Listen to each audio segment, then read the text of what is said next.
迷者千面，游戏人间。该选哪一个呢？就是我。抱歉。Hey everyone, it's Kay. Welcome to my complete guide for Sparkle's new battlesuit, Thousand Face Maestro Cameo. Sparkle is a Fire Quantum type S rank set to release in version 7.9. She's under the Astro rank specialization World Star and uses the Drive Core. In this video, I will be going through her kit, suitable team compositions, rotations, equipment, and more. First off, let's talk about her mechanics. Sparkle has two mask states she can be in during combat, Monodrama and Dream Diver. She switches between these two states by using her weapon skill, and they have different basic attack sequences. When performing basic attacks, Sparkle restores dramatic tension, which is shown on the bar above her HP. Holding attack once this bar is full allows her to perform a combo attack, which differs depending on the state she is in. Monodrama's combo attack deals less damage but has a faster animation, while Dream Diver's combo attack deals more damage with a longer animation.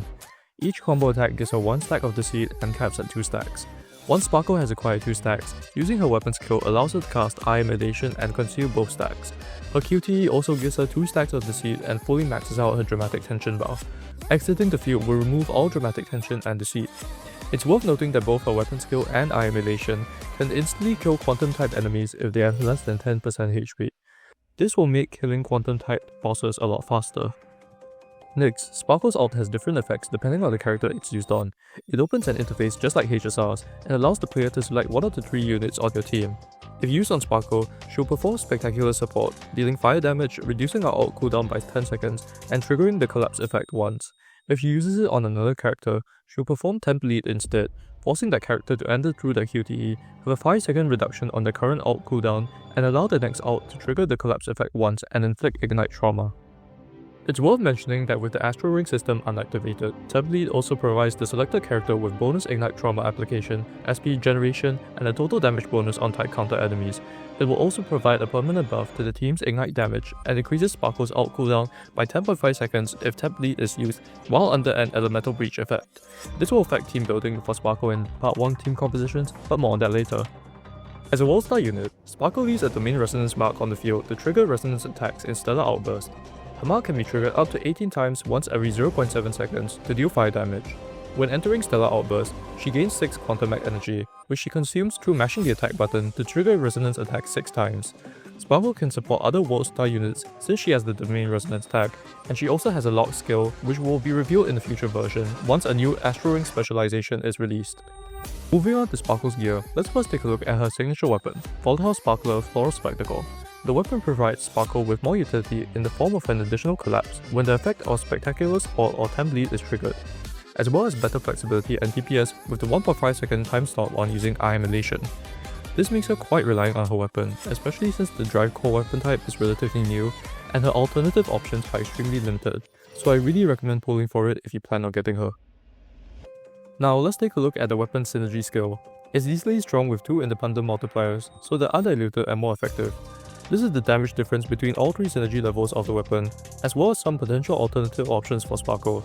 As you can see, there's a big damage gap between her signature and the rest, mostly because the other 2 Gacha weapons mostly have exclusive equip bonuses for the Valkyries they went for, and also because what small non-exclusive buffs they may have are mostly for lightning damage. Additionally, the 1.5 second time stop on Sparkle's signature weapon cuts her rotation time by about 4.5 seconds, which is not reflected in the comparison. This makes the DPS gap significantly bigger, meaning Sparkle will do even more damage in the same time frame. Sparkle won't need additional synergy levels, but she really wants at least 1 copy of her own weapon. Sparkle's best option for Stigmata will obviously be her own. She's very reliant on the entire set since a lot of its buffs are locked behind the 3-piece bonus. Fortunately, it won't be difficult to complete due to the entire set being craftable, and it will be more than likely that players will have pulled at least 1 or 2 pieces while going for her weapon.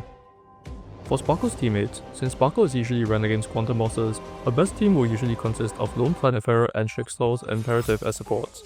Running her against non-Quantum type bosses isn't very optimal, but if you are, replacing Ixal's Imperative with Harsher of Finality or Lone Destruction Shadow Chaser is a good option.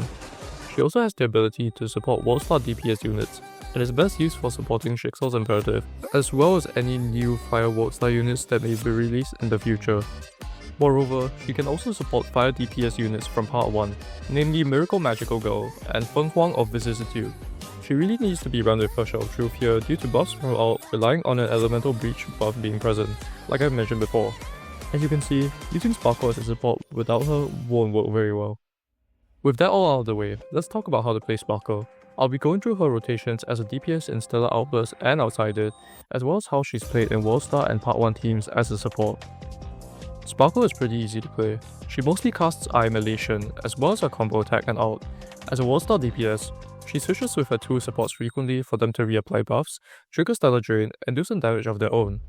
Keep in mind both Lone Planet Pharaoh and Shrixel's Imperative here have their QTEs turned off as they are unnecessary and the animations waste time.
During Astral Ring charging, you usually switch back to your supports to reapply their buffs. Since Worldstar doesn't have shared Stellar Drain like Wheel of Destiny does, this also allows them to trigger it for more Astral Ring intensity to get back into Stellar Outburst faster. If you're running an Astral Lock without increased intensity regeneration, you can continue attacking with Sparkle until you're able to Stellar Outburst again.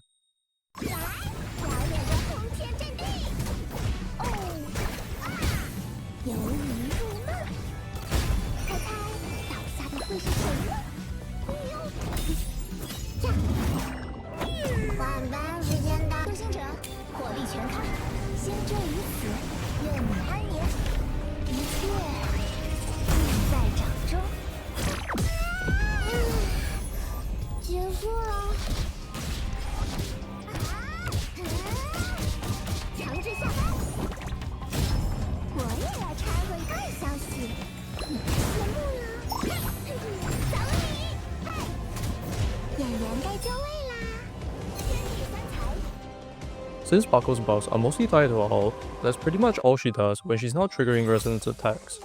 She also triggers Stellar Drain through her weapon skill. If you happen to have enough SP to ult, you can skip the combo attack to save time.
Just like earlier, Sparkle mostly just casts her weapon skill, then ults and leaves.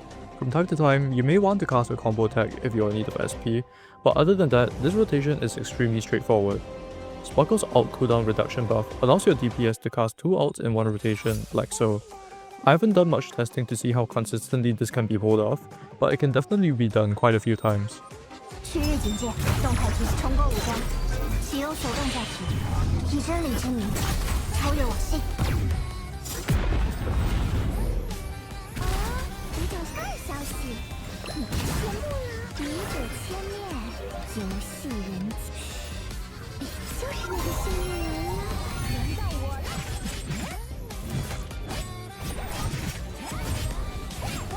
别躲，看好了。 你逃不掉了。用这把剪刀撕裂一切。